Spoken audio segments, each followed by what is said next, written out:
First, check the correct chart. Always verify you are using the correct chart of your patient before documenting. Second, document patient refusal. Chart a patient refusal to allow treatment or take medication and report this to manager and physician. Ensure each record is individualized. Make every record client-specific. Documents should paint a clear picture of the patient.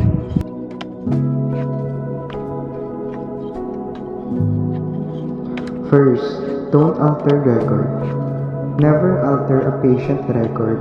If make an error, mark it through with one line. Indicate you are making a correction, and initial or signature and date. Second, don't document what others said. Do not document what someone else they hear, saw, or felt, unless information is critical.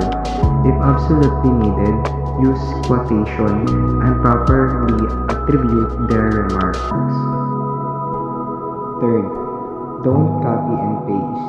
Each note should be different to justify the need for your presence as a subject area expert.